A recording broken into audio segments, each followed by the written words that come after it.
Pangasinan, whose sole mission is to inform, to educate, to entertain, delivering to all Pangasinenses news that is true, public service that is sincere, commentary that is fair, and entertainment that is proudly Pangasinense.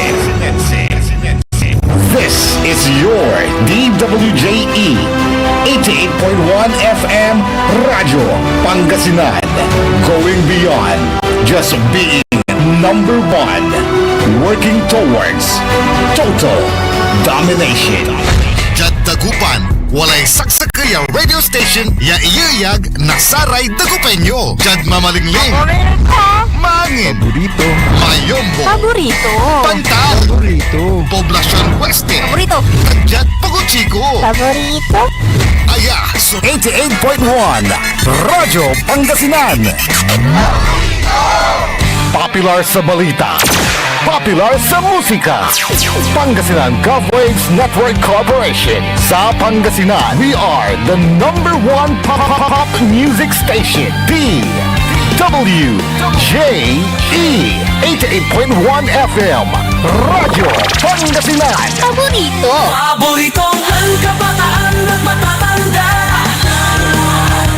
Paboritong pakinggan sa bus, tricycle, jeep at mga opisina.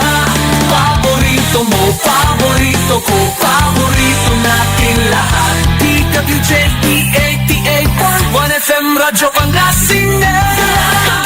Number one pop music station. Paborito. Ang susunod na programa ay rated GP. GP? Ano yun?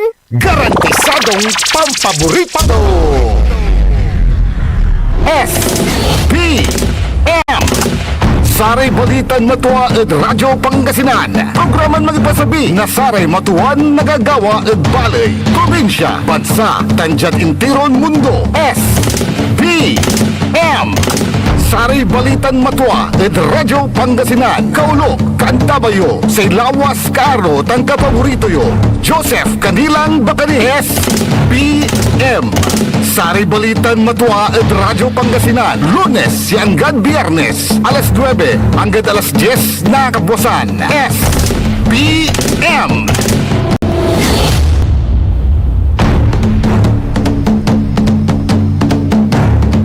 Mabunabunan agaw na Biyernes Pangasinan Dagupan. Wadyala so Saray Balitan Matwa. SBM say kabusol na Saray MBTF managbalitay tilatan fake news. SBM Saray Balitan Matwa. Di pasabi na say lawas yun kaaro, lawas yun kapaborito JCB. Joseph Kanilang Bacani. Jad technical side, kantabay tayo si Mr. END, Engineer Nixon Dakal. Agaw natan na Biyernes, petsa 24 lang, at bulan na Abril at taon 2026. Balibalin balita at atong tanagagik, may rollback na naman next week. Sa April 28, that is Tuesday. Kanyan manababalan manababa, suppression na sa langis, ula ko mo niya tuloy-tuloy ay ang pawil at sa may dating presyo.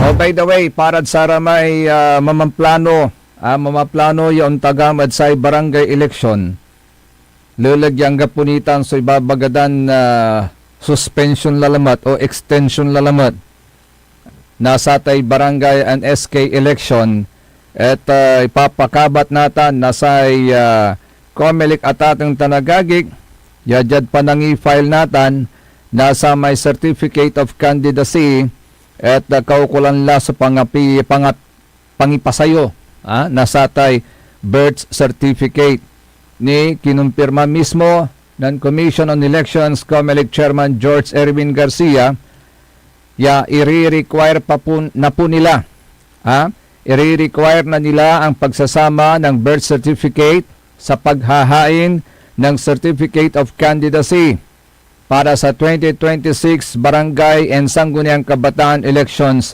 at maging sa mga susunod pang halalan. Unong at Kinan Garcia say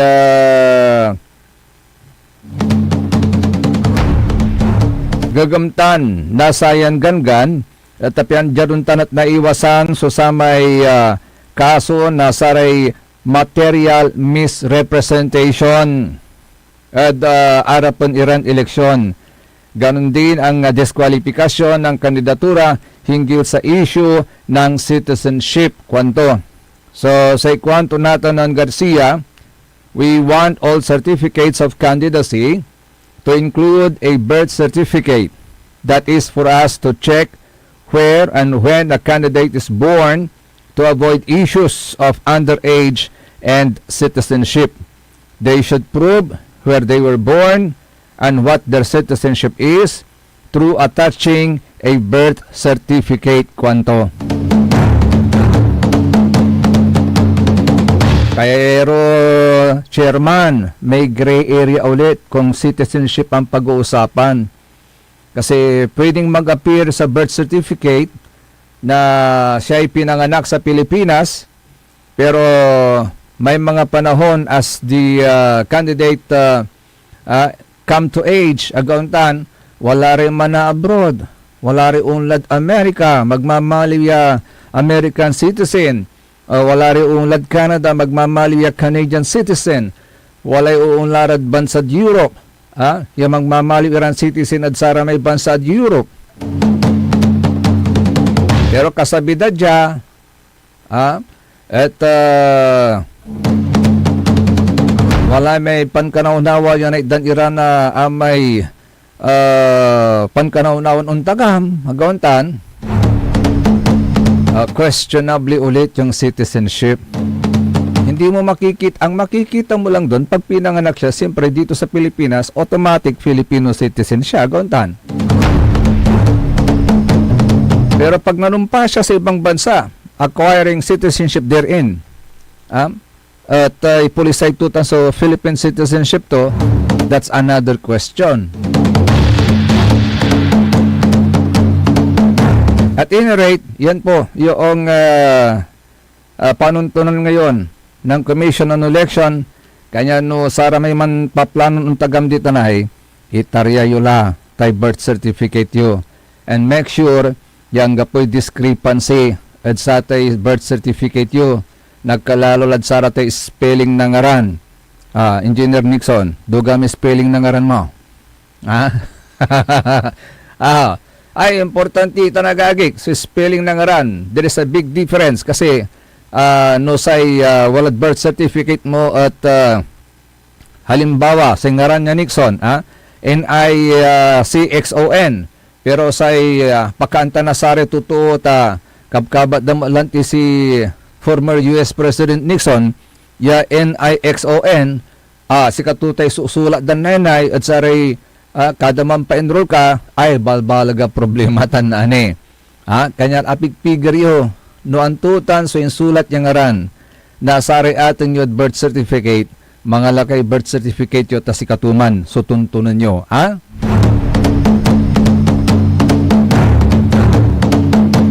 Ngayon say tanong, ang tanong, sino nga ba ang totoong magnanakaw?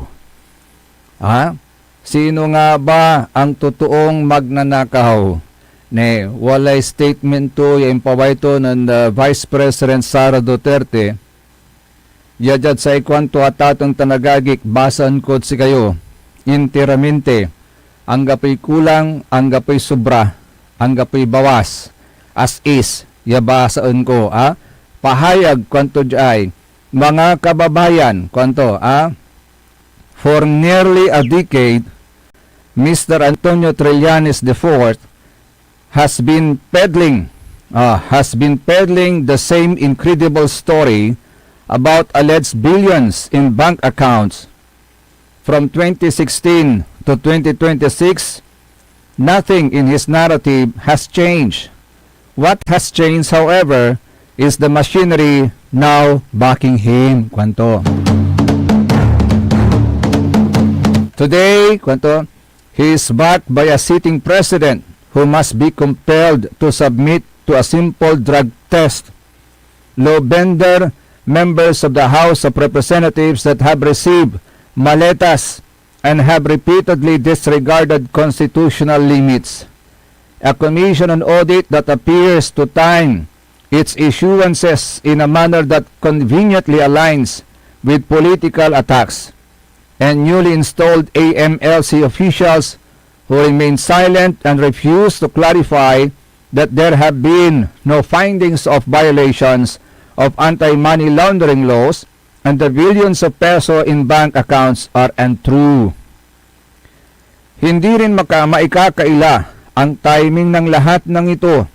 Ang sunod-sunod na aligasyon at kaso laban sa akin ay nagsimula matapos akong umalis sa gabinete sa panahong tumanggi akong pumirma sa isang pambansang budget na hindi ko kayang ipagtanggol sa taong bayan. Simple lang ang sagot ko sa lahat ng paninira. Malinis ang aking service record. Hindi ako kailanman nagkaroon ng kaso sa paggamit ng pundo ng bayan. Lahat ng aking ari-arian at pera ay idiniklara ko sa aking salen. Ang bawat sentimo ay mula sa lehitimong pinanggalingan at may kaukulang dokumento.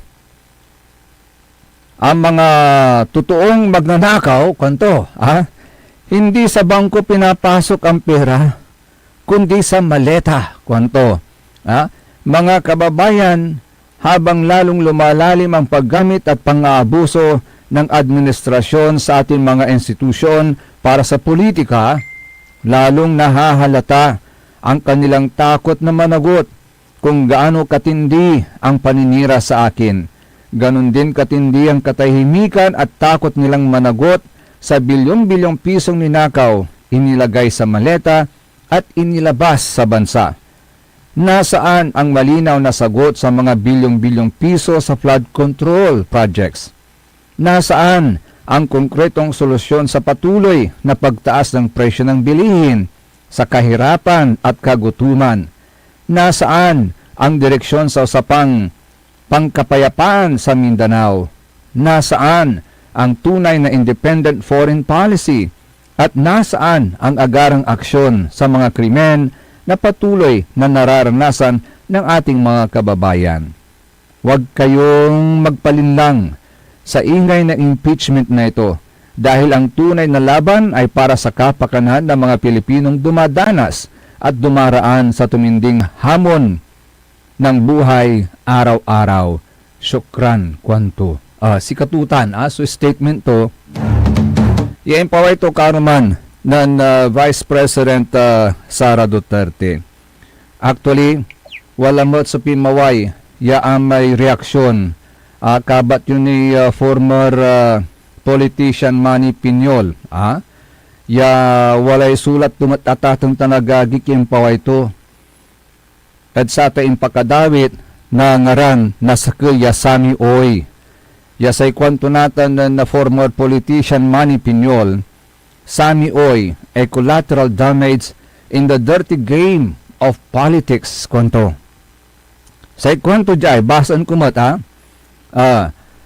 I had really wanted to stay away from the raging political controversies because I believe it would just distract my focus on my agricultural advocacies.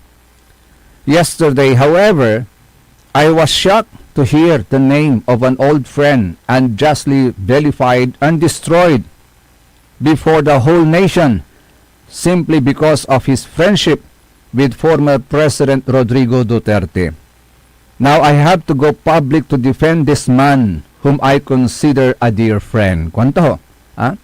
Davao City businessman Sami Oy was tagged in yesterday's impeachment hearing as a big-time drug lord who reportedly deposited large sums of money into the bank accounts of members of the Duterte family, proceeds from drug deals. Now I have to make it clear that I could not make any comment on the alleged financial transactions between Sammy and the Dutertes because I have no knowledge if it really ever happened. I will just focus on Sammy Oy, a friend I had known for so many years, who came to my defense when groups of Malacanang insiders wanted to ease me out as Agriculture Secretary by whispering to the President that I was involved in corruption. It was Sammy who told FPRRD, dili na tinuod, dili man gani na maduwat og regalo si Manny. Kwanto? Ha? In English, it means, that's not true. Manny doesn't even accept gift. And Sammy's statement was proven true when the Presidential Anti-Corruption Commission cleared me of any wrongdoing after a 7-month lifestyle check. Now it is my turn to come to his defense because I know the man. Kwanto? Yes, Sammy is an old friend of Rudy Duterte long before the latter joined politics. Just like Duterte, he does not smoke or drink. He belongs to an old Filipino-Chinese family which owns one of the oldest appliance stores in Davao City, Dindi, and the pioneering Davao Farms involved in poultry and hogs. Sammy was the low-key friend who stood beside Rudy Duterte and was instrumental in arranging the visit of the late Japanese Prime Minister Shinzo Abe to PRRD's home in Doña Luisa subdivision when he was president. One of Sammy's Japanese friends happened to be a member of the close-in staff of Prime Minister Abe. Accusing Sammy of involvement in drugs just to destroy the Duterte family is simply stretching the political black propaganda beyond what is believable. Kwanto? Davao City old-timers will attest to the fact that while Sammy was like a brother to Rudy Duterte, he did not abuse or take advantage of their friendship when the latter became president. I would assume Sammy benefited from business dealings because of his closeness to the president, but the alleged involvement in drugs is unbelievable. Kwanto? Being a former politician myself, I fully understand the political game. But destroying the reputation of innocent people just to pursue an agenda is abominable and evil. Politics is a dirty game, pero sobra na ito. Nasaan ang konsensya ninyo? Oh, yun ang tanong. Yun ang tanong ni former politician Manny Piñol. Actually, yung bagay na yan, sinagot din ng mga abogado ni Vice President Sara Duterte na nagsagawa ng press conference kahapon. Ito po yung kanilang naging kasagutan.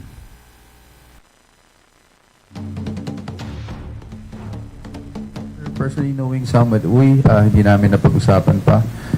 But with, I think it's open, it's public information naman na kaibigan talaga ni PRRD, si Samuel Uy. Now, as to the allegation of him being a drug lord, I think that's, I don't have the facts. That's merely an allegation, no? So we shouldn't conclude anything out of that. Again, unless proven in a court of law, I don't even want to go there and say alleged drug lord. Tsaka kawawa rin naman kasi yung tao, no, na nadadama yung pangalan. Pagdating dito sa mga perang na banggit kahapon, I think ang sabi ay manager's check. We have to note that ang nakasabi lang naman is a manager's check was allegedly nagpagawa ng manager's check allegedly si Sammy Uy, wherein the recipients are the Vice President and ganito and who else. So, yun lang yung nakasulat no? Wala naman dun anything na natanggap talaga nila. And as you know, the Vice President already issued a statement denying that she had received any of these amounts of money that were presented yesterday. Now, again, we don't want to get into the details, but those checks, we're confident that we will be able to clarify everything and show the public kung ano talaga yung nangyari sa checks and kung meron man talaga, no, pagdating ng trial.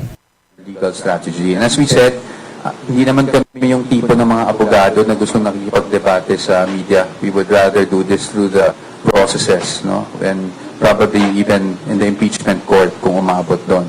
So yesterday, alam naman natin yung mga naging issues. It's the SALN, no? And then of course the AMLAC or AMLC report, and then all the others pa like yung SEC, DIR, and all that.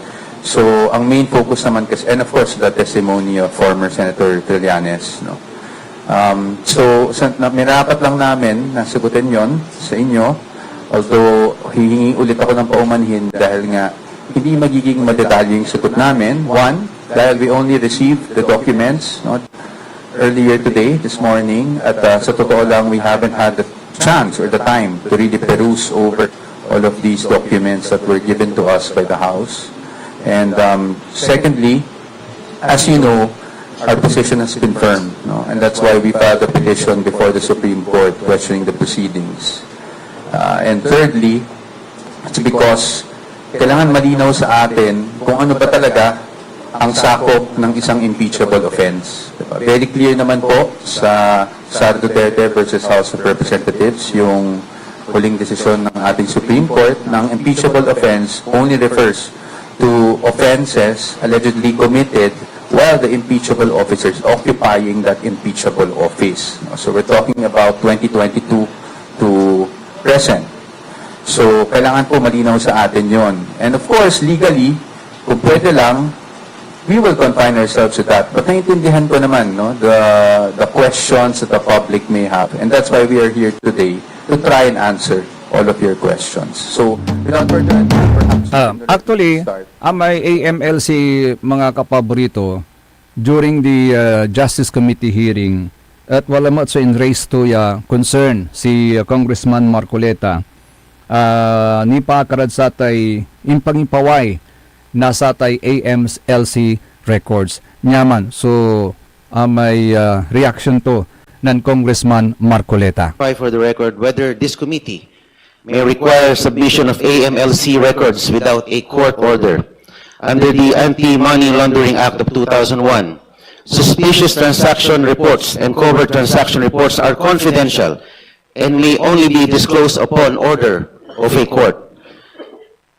Maliwanag po na wala pong clear statutory authority allowing disclosure of AMLC data to a congressional committee without judicial authorization, notwithstanding subpoena powers as guided by Sabio versus Gordon.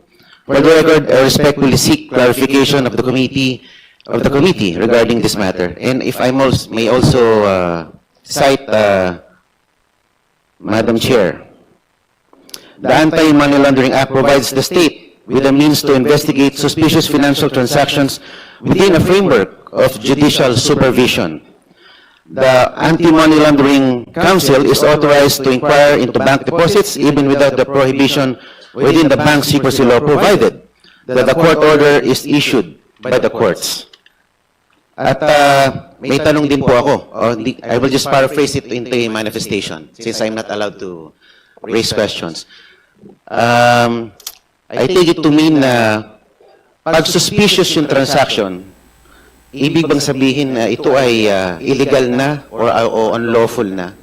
Para kasing ganun lumalabas. Pag ito ay tinag na suspicious, agad-agad itong pinipre-judge na as if it's an illegal or unlawful transaction. I want to be clarified on that, Madam Chair. That is a manifestation. Si Katutan, which does so not may require any clarification niya in raise to ng Congressman Marcoleta. Actually, under the Anti-Money Laundering Act at atong tanagagik as amended under Republic Act 9160, 9194, 10167, 10365, sa ibabagat to dyan atong tanagagik adlay tayo documents obtained in the absence of a court order, malinlinaw documents obtained in the absence of a court order are generally considered invalid and inadmissible unless they fall under specific statutory exceptions. So the general rule, antisyo ang pawaitan so amla o anto kaman ya manlapod dokumento ya manlapod Anti-Money Laundering Council o AMLAC, the general rule is walay court order. Required so sakuya court order. So the Anti-Money Laundering Council must obtain a court order from a competent court to inquire into or examine bank deposits or investments. Bank secrecy kasi walay jad bansa tayo, wala may tatawagan tayo bank secrecy protection, that bank deposits are legally considered confidential. So any unauthorized examination violates the right to privacy and the prohibition against unreasonable searches, making the documents illegally obtained and generally inadmissible. Nathan, while there is a general rule, wala mat ira exceptions. Yagla na kaukulan sa court order. Antutan bilang so sara may exceptions. Malinlinaw sa ibaba ka to dyan exceptions sa tatong tanagagig. Warrantless examination of bank records is allowed in only 3 specific scenarios. 1. Kidnapping for ransom. 2. Narcotics offenses. And 3. Hijacking, destructive arson, or murder, including those committed by terrorists. Wala man lanti so insight to ng Senador Antonio Trillanes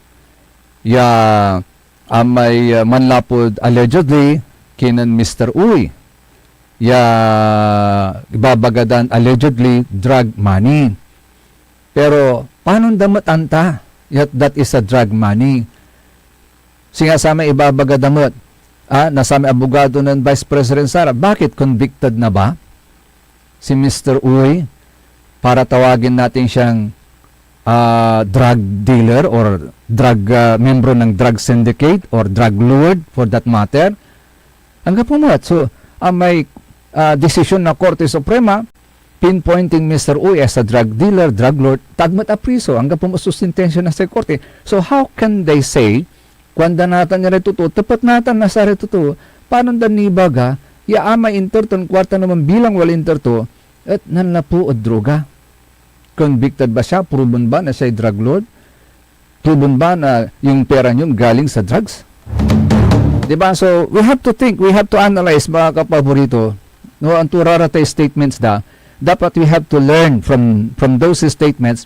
Nang timot ng tikatuan na sarang ibabagada. As I have said yesterday, this is now a matter of credibility and motive. Credibility and motive. Now, there are also other valid ways to obtain documents. Dapat may written permission. Documents are valid if obtained with the written permission of the bank depositor or the owner itself, or himself or herself. O walay covered suspicious transactions reports. Reports generated by banks regarding suspicious or covered transactions are automatically transmitted to the AMLC as part of their mandated compliance, which does not require a prior court order. Pero sa kwento mo lanti ng Congressman Marcoleta, at yung mere suspicions ba ng transaction, yung mere allegation na may suspicious transaction, ibig bang sabihin nun ay guilty na po. Yan. Araraman sa point, i-enrace tumat ng Congressman Marcoleta. So we are learning. We are learning at atong tanagagi. Pero sa importante lang, dapat mapanuri din po tayo, maging marunong din tayo sa pag-evaluate ng mga sinasabi ng mga tao sa nangyayaring committee hearing sa Justice Committee ng House of Representatives. SBM, saray balitan matwa sa ikabusol na saray MBTF, managbalitay tilatan fake news, suntuloy kaya rin ni nasaray pakabatan paimano, malalapanit saray manangan tabay. Abot-abotang irang balita. Huwag niyo kong subukan. I am sorry. Kung walang kurap, walang mahirap. My God, I hate drugs. Mahiya naman kayo sa inyong kapwa Pilipino. Ang puta-putangiran sunata. San ang puta-putangiran impormasyon. Aya, sa number 1 pop music station. DWJE 88.1 FM. Radyo Pangasinan. Paborito. Want to escape the hustle and bustle of city life? Look no further than the River Palm Hotel and Resort, the premier destination for affordable luxury in Pangasinan. Nestled in the heart of Barangay Banyaga, Bugalyon, our hotel is surrounded by the breathtaking beauty of the Agno River. Our haven for comfort embodies the essence of Southeast Asian hospitality. Whether you're seeking a romantic getaway, a family vacation, or just a peaceful retreat, the River Palm Hotel and Resort is the perfect choice. So what are you waiting for? Book a tranquil experience where unforgettable memories are waiting to be made. For reservations and more information, visit our Facebook page, River Palm Hotel and Resort. Your home by the river awaits you. Ngayong 2025 ay ang ika-100 taon ng pagbibigay serbisyong pangkalusugan ng Region 1 Medical Center bilang isa ng 1,500 bed capacity na ospital.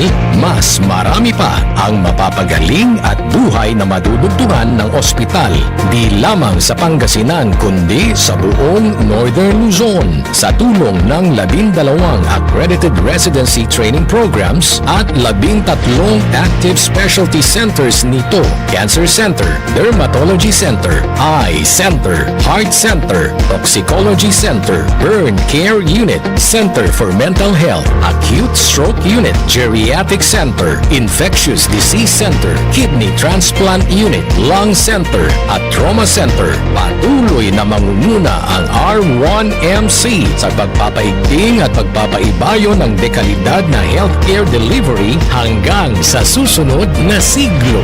100 years of healing, compassion, and service. Region 1 Medical Center, ang inyong partner sa kalusugan. Region 1, number 1. Asahan po ninyo ang dekalidad na serbisyo sa Region 1 Medical Center at ng Department of Health. Ito po ang inyong lingkod, Dr. Joseph Roland Omihia, ang inyong Centennial Medical Center Chief ng R1MC. Sa bagong Pilipinas, bawat buhay mahalaga. Diyan Pangasinan, walay saksakaya radio station ya iiyag na Saray Pangasinense. Diyan Asinggan, Paborito. Malunga, Paborito. Natividad, Paborito. Rosales, Paborito. San Manuel, Paborito. San Nicolas, Paborito. San Quintin, Paborito, Santa Maria, Paborito. Nandiyan Tayog, Paborito. Aya, so 88.1 Radyo Pangasinan. Ang inyong official summer station. Ito po ang DWJE 88.1 FM Radyo Pangasinan. Talagang summer ang saya-saya dito sa Pangasinan. Halina na mula Lingayen Beach, saya di mapantayan. Kasama barkada, buong pamilya. Summer ang saya, oh oh oh, dito sa Pangasinan. Go go go, saan ka man, dala ang saya. Summer ang saya, oh oh oh, Pangasinan, sigaw ang go-go. Init at saya, sabay-sabay nating maranasan. Radyo Pangasinan, Your fun under the sun summer station. summer ang saya. Ang lahat ng opinyon at pananaw sa susunod na bahagi ng programa ay galing sa host anchor at panauhin lamang at hindi pananaw ng mga producers at ng pamunuan ng DWJE Radyo Pangasinan at Pangasinan Gulf Waves Network Corporation. SPM Saray Balitan Matuwa at Radyo Pangasinan. Programan magipasabi na Saray Matuwan nagagawa at balay. Probinsya, bansa, tandyan intiron mundo. SBM Saray Balitan Matuwa at Radyo Pangasinan. Kaulo, Kantabayo, say Lawas Karo, tangka paborito yo. Joseph Kanilang Bacanihes, BM Saray Balitan Matua at Radyo Pangasinan. Lunes hanggang Biyernes, alas 9 hanggang alas 10 na kabuwasan. SBM. SBM is brought to you by Mars Restaurant, Galila, Manantila, and Mars Restaurant. Matatagpuan sa Rufinas Square, Binmaloy, Pangasinan, just along the highway near Dagupan City. A perfect venue for a dinner date. Mars Restaurant. Come hungry, live happy.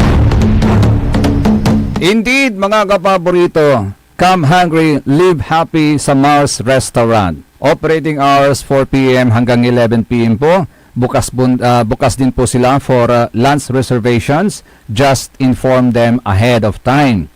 So if you're looking for delectable yet budget-friendly treat, Mars Restaurant will satisfy your cravings. For melt-in-your-mouth baby back and pork ribs, mouth-watering cuts of steaks like the ribeye, sirloin, T-bone, porterhouse, and strip-loin steaks. You will not also go wrong with their savory bangus a la pobre, jam-packed with aromatic garlic beets. Meron din po silang ultimate Pinoy pulutan like their signature mix na mix beef innards, no? Sisig, chicharon bulaklak, and their chicken super nova. Meron din po silang bulalo at saka sinigang to comfort you. And if you're craving for light meals, come try the rich aligi pasta or out of the ordinary Spanish sardines pasta. And their satisfying chicken teriyaki wrap and New York strips wrap. So, Mars Restaurant, perfect for satisfying dates or late night cravings.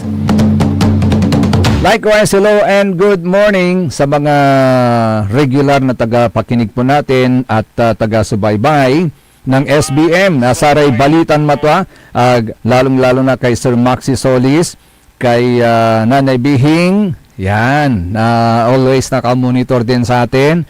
Ingat lagi sa pagbibenta ng mga isda, mga tilapia, ano ha? Kasi kahit gabi nagbebenta. At her age, ha, si Nanay Bihing. Sa lahat po ng mga nakantabay, magandang umaga po sa inyong lahat. Ingat po kayo ha, ang init-init pa rin po ng panahon. 40 degrees centigrade po tayo kahapon. Ha? 40 degrees centigrade po tayo kahapon. And by the way, para po doon sa mga nagtatanong na schedule ng Jesus Nazareno ng Quiapo na nandyan ngayon sa Our Lady of Purification, remind ko lang po doon sa mga taga Jesus Nazarene Parish sa Barangay Dulag, bukas po yung ating Mass, scheduled Holy Mass, 8 o'clock in the morning, alas 7 po ng umaga, magkakaroon na po ng pahalik or veneration of the image, and then susundan po yan ng Holy Mass. Ang sponsor po dyan, mga parishioners po ng Jesus Nazarene Parish, Dulag, Binmalay, at ang magmimisa po dyan si Reverend Father Jaime Quinto. Oh, by the way, finally, at ating tanagagik, akupkup mo la, kinupkup da mo la, iraramay basura, amin pigalan, pigay agaw, pigay simbaya, adalan-dalanan tayo, detan at barangay Gayaman. Malinlinis la, ngapoy naningnemon anggan sa kuya at ilakya dutak. Very good. Ang gano sa may ken, ara may basura ya tip-tipon diman may waiting shed diman antes na sa may taytay, ay malinlinis mo lang, ngapoy akatakatak, ya basura yan ang mo. Very good. Natansay ito po tayo balot, hanggang kapigan man sa siya suntan. Because dangdangulan ko na niman, yasay proseso manaya, nasay panagdukduk na basura, by scheduling, no, a single schedule, insan di man ipaway ko no, iraratay basura, di man at pandukdukan, nasaratay basura. Tanan karo man adalanan ko, walay payloader, walay man hahakot, ikarga to di man, at sa may 10-wheeler truck, yawalarad gilig na dalan, walarad gilig na dalan, antun oras laman, kung tanong haram laman, panangugtula, di man, at sa man niya oras, anong nang ko, ya kinupkop da at atong tanagagik, and then dat kadalang kun nata nakabusan malinlinis la. So no, by scheduling sa gabay to ni baga, ganun pa rin ang proseso. Meron pa rin tayong makikita mga basura sa daan sa mga susunod na mga araw kasi by scheduling. Ganun ho po ba yun? Bakit po? Ano pong problema po doon sa ating sa ito po tayo natin? Anto tayo problema na sa may MRF, di manad barangay Tumbur. Tanan saman, aliwan untan mo't so kipapasan na sarate basura, jad bali na binmali, sa may palabas sa administrasyon, agontan. At jad sa may palabas sa administrasyon, sa sistema, at amin niya basura, na manlapod barangay, halimbawa may schedule din ang barangay na pangkukup na sari basura, amin niya na kup dan basura at barangay da, diretso dala dimanad MRF, dimanad barangay Tumbor. And then from there, may truck na sa munisipyo, kupuntura may atip-tipon niya basura dimanad MRF, insan awitan at sa kaya sanitary landfill, ditan at Pampanga, parte na Pampanga. So, ang gapin na nung monatan, yung basura, saray gilig-gilig na dalan, naningdang nabantagan, na saray undadalan, nagkalalula saray bisita. So, no, say proseso on man, ipaway sa basura, nunitan le schedule, na panagdukduk. So, we have the same process, nanong tila lamat irata na basura, now you don't, now later on, you see again, agauntan. So, ganun ba talaga yung sistema na naisip ng ating LGU? Ano ho ba kasing problema doon sa MRF natin sa Barangay Tumbur? Ano hong problema at bakit hindi po natin pwedeng gamitin at doon na lang ibunton, irarate basura, tapen aga mapaparuntal, aga mabambanda, yan anong nang nasari totoo, yawad tanad daladalan. Agawang tanatatang tanagagig. What seems to be the problem, issue? Bakit hindi natin magamit yung MRF na yan sa Barangay Tumbur? So, kapag ka ganyan ang sistema, so ito na ba yung sasabihin natin, ito na ba yung normal na sitwasyon sa bayan ng Binmalay? Unya talas o kipapasa na Binmalay? At sarian kaplusan? Sarado talang talagatan so MRF at Barangay Tumbur? Actually, very ideal may Barangay Tumbur because it's very far from sari kabkaabungan. Hagaon tanatahatang tanagagi. Arawit sari kabkaabungan. Insan akamot. Although, noon dalang kad paunlad San Carlos along the highway nanungnang mo. Pero at least atatong tanagagi, alam mo na MRF site yun. And sa pag alam mong MRF site, alam mo na nami-maintain din po yun. Kasi may maintenance po yan eh. Bakit wala na bang nagmi-maintain doon sa MRF sa Barangay Tumbur? 290 million pesos ang sinasabi niyong budget ng bayan ng Binmalay. Bakit hindi natin maayos yung ating MRF para doon na lahat ipundo, irarate, basura na kukuligtad sa ribar barangay? Bakit kinakailangan nating ipangalandakan sa taong bayan na ang mga basura natin nasa gilid ng daan?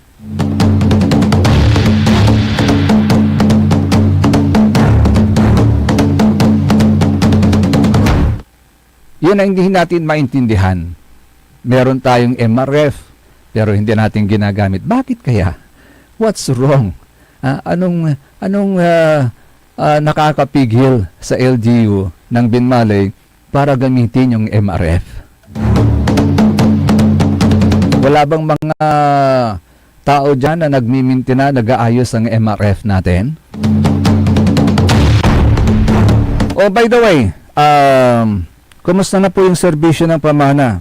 Kasi one time, may nag-text po sa atin, nagparating ng kanilang saloobin na problema po nila yung tubig. Nagkalalula dito na Barangay Tumbur, Gantan. Yung pawit na Brother Alvin. Pati sa may pait na sa may tubo na pamana, akapawayla. No, walay ang bagol yato, binasay to, binatang to, tudas. Na Europe susupply na danon. Maguntan. Plastic pa ni mat. May inumaya lagari yan, may inumaya wasa yun, o manbilang at walay untan irang kanunutan nasaray aron matutuo agauntan tagtayo ni ibaga. Sa isa kini problema da kasi may umpapaway danong malalapod tubo nasay pamana brown aninang nangyuyay palay ipanong ng video si kayo to prove our point brown niya danong aninang nangyuyay isalurda agik ani brown Ayan, parang Coca-Cola. patuturo to nilang bungat brown laso na nung malininis na yung kaldero pero akin brown ang nagagawa at sa ating water supply nasay pamana. Ito ba yung pinapamana niyo diba? sa inyo? Nainom nyo tanay, gaba yung inumuntan, brown. Akay nadudugyutan, akay natatakot, kaya inumuntan. Siyempre, ininom nyo tanay, brown sa kulor to. Ayan, Agyan to, malinis, o dino, andi, walay bakterya to, or what? Walay bakterya to tanay. Tudas, akal mo kini sakit yun, gantan. So, si katunitan so, experience na sari arum niya barangay at sari ang kaplasan. Brown, so danom, ya kulor na danom, yung papaway at sari dito da. Walay ay nantiks matod si katayo. Sa kaya dating official sa ikwantuuntan mo at so experience me. Jad abong mi kwanto. And worst, wala rin barangay, yang gapoy ang tuturong danom at sikara. May mga barangays na walang tumutulong tubig talaga. Tapos ito pa ang problema. Hindi sila nag-aanunsyo or nagbibigay ng abiso na tuwing madaling araw, nagpapatay sila ng tubig kasi wala talagang tumutulo. Mga 12 a.m. or 1 a.m. wala na tubig. Tapos early morning may tutulo na. Ayun ang ginagawa nila. Yan ang problema at experience po nila. And if I remember it right, at sa may premierong termino, nasa ikaplasan na administrasyon, impatawag daray kini, pamana Akwanta nun, tula may topic o issue that saman, pero impatawag dara. And the members of the board then, nasa Binmali Water District under pamana na, aramay board members, kasi wala rin board of directors naman. And mostly are in board of directors appointed by the sitting mayor o sitting local chief executive. Aguntan. At sa may patawag dan board at saman, sara kairong at aramay appointed by the past administration. And so when you speak about past administration, you speak about former Mayor Sammy Rosario. Aguntan. So appointed by the past administration. At balitak natin, balo lara mo. So, balon board of directors na sa pamana Binmali Water District. At siyempre, kapag balo, iraray watad niya board of directors, member na board of directors sa tatong tanagagig gagauntan. So, it means, sa appointing authority mo at sa kaplasan na administrasyon nagauntan. So, appointed na ba? May mga bagong appointed na ba na board of directors? So, ano ang ginagawa po nila ngayon? Ano ang action being taken by the LGU to address these concerns? Although walay sa kay councilor, mabot kung nabasa at page to, social media page to, natawagan da imano to, tatawagan da imano to. Ako ang tanong secretary chairman, nasa may committee concerned at sa tay danom, importante lantis danom matatong tanagagig, gagantan. Ayon ang gaputay danom, ag tayo nabilay, ipatay tayo no napitat sulaman tayong gapin inom tayong danom, aguntan. So, wala mat sa official councilor, incumbent, yung mabubot yung tan, so nanawat tumat yung reklamo. Now, the question is, anto sa aksyon? Nasa LGU. Anto gagawin niya aksyon? Tapian jaruntan, at na-address itan sa problema lalamat ni pakarad sa atin danom. Importante itan. Importantita na tatong tanagagig. Yawalay danom. At sarikap kaabungan malinis. Imagine mo, numan bilang agmo iinumuntan, tas ay iinumuntilan natin at puro mineral water agauntan. Yung dadalan at makina. Pero paano ito naman pusak ko Singa bilang, may pasak ko kaos ko, ang puti. Insab ko ipasak, ilablabad danom ya brown sa kulor to. Di, undo may kulor to kaos ko aliwalan ang puti. brown, magmalia brown, agaon tanatatang tanagagik. Amin niya ang puti, singa bilang, aray mga alay medicine, medical courses, tura may medical courses, nursing, nato ni, physical therapist, PT, uniforme rin ang puti raratan. Ara may mga alay, ato na may tawag da sayay, seamanship course, anti isusulong daw, uniforme da, ang puti. Insan no ipasak de kawusta ilublob da ang danom niya brown agad nagdaraw may uniforme da. Agauntan alangan niya sa pan-usaran dan pampusa katamay amay mineral water maabak. Maabak agauntan. Ako antong pigay bilila na mineral water natan per galon. Dati-rati 20. 25 kanto. Natan na timagay mo. Ta siyempre isisingil ng maintag yung na gasolina. Intagi na langis sa gauntan. Tani man kukonsumo kami na langis, krudo gauntan. So isingil mi mot. So timagay mot. Angan ko atay 30 to 35 pesos lanatan. So presyo na say kada galon na danon. So imagine mo, amay sa galon na panpasak mo man. Andi pansabon mo laba magunin na banlawan agauntan. So, anto natan, so plano, anto natan, so kanunutan, anto so gagawin, nasa LGU, to solve the problem, tapendyanuntan, at akmat kaskasian, ray, taga bali na binmali, ara may barangay, yung makaka-experience na sa tay brown water, makaka-experience na sa tay ang gapi unturon balot. Kasi nga dyan barangay tumbor, di ba? Istoryan to na maminsan ng Brother Alvin, kwantot ngangali ang gapoy unturo. Mikakasi kami kalamorya. Agi unturo ka kumun na maplos na. May makmaksir tapos makasambot kami dlaan ni Mod Kwan. Untan sa problema da everyday.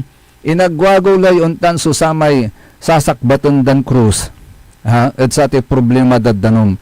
Natan, kapigan na sumpal itan so sasakbaton dan krus. At problema da sa tay danom. Anto'y plano, anto so kanunutan na sa LGU to address the problem. 290 million ang inyong budget. Dapat maramdaman natin yung 290 million pesos na yan. In terms of service. Sa kwanto lalaingin niya ay, so reaction to any, walay reaction dyan ating tanagagi. Sa susunod na eleksyon, kwanto? Kini-eleksyon ng tampuloy, so walad kanunutan nyo ay. Sa susunod na eleksyon, do not be a bubutante, kwanto? Be a butante, but do not be a bubutante, kwanto? Akin kasi, natawala basak matya, anatomy of a bubutante, kwanto? Ni anatomy na bubutante jay. Pero los benos ako ibabagan si kayo, pero ni ailanti so anatomy da. Sa anatomy na sa kayo bubutante, hindi nagpa-fact check. Hindi na chinecheck kung totoo o hindi yung sinasabi sa kanya. Okay. Naniniwala sa fake news. Kaya nga meron tayong saribalitan matwa. SBM, Seka Busol, nasaray MBTF. Managbalitay tila tan fake news. Okay? Naniniwala sa fake news. Binibenta ang buto. Okay. Sa halagang 1,000. Wag. Makonsensya kayo sa mga susunod na henerasyon. Short-term thinking. Nadadala sa ayuda. Mahilig makipagbardagulan sa sukmed. No read, no analyze. Kwanto? Madaling mauto sa propaganda. Kwanto? Nakabase sa personality, hindi sa track record. Naku, importante yung track record. Halimbawa ng track record, sino ang nagtayo? Sino ang nagtayo ng ganitong pasilidad sa inyong bayan? Sino ang nagpaganda sa public market ng bayan? Sino ang nagpaganda sa munisipyo ng bayan? Sino ang nagpatayo ng housing para sa inyong mga kababayan? Something like those. Na mga track records at atang tanagagig. At higit sa lahat, yung Tanji A. Tatanga-tanga, kwanda. Yan ang anatomy of bobotante. So tanungin yung sarili nyo, botante ba kayo o bobotante?